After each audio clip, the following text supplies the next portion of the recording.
Hi, I'm Joshua Carving, and welcome to another DBXamination, where we're going to be taking a look at the most recently announced DBX and determine who would actually win in a researched fight between the two.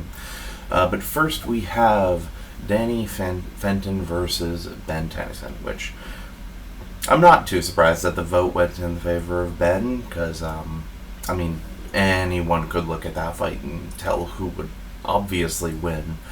The fight itself was alright. It wasn't like, it definitely didn't like go up past like some of the other DBXs that we've already gotten this season, especially not the likes of like the Pokemon one. And that brings us to the next one, which I am not at all invested in.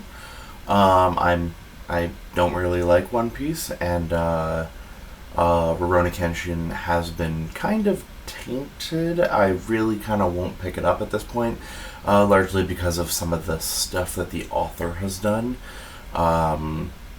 If you don't know, just at some point look into the author of Rurouni Kenshin getting arrested for something. Might kind of like change your opinion on it, so it's definitely not something I want to support. To that end, though, we go into this unbiased. Not that it makes any difference, because yeah, you're putting a One Piece character against Rurouni Kenshin. Okay, Kenshin is basically kind of caps out at around large. I think it's not even large building level, just like basic building level, just from some explosions that he's been in.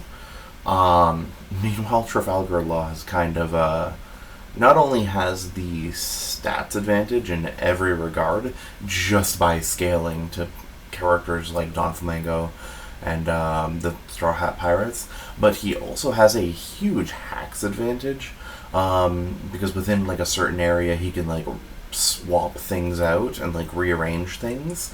So there's literally nothing stopping him from basically just pulling out Kenshin's heart from like 1,000 meters. Well, not 1,000 meters, but like what's the range on it again? I believe it's something like 10 meters or something. But yeah, there's nothing stopping him from just pulling out her from that range, especially because Kenshin is almost exclusively melee oriented. So there's not really too much you can do there. And even without that, even without that, there's really not much that he would be able to do, because he's kind of just a swordsman. Like there's not a whole ton extra that he has. He doesn't have any hacks or special abilities or extra tools. His whole shtick is kind of that he is just a pure swordsman type, which leads very much to him being outmatched by anyone who has any hacks, or if you just have advantages over him. So either way, I'm not really too hyped for this one.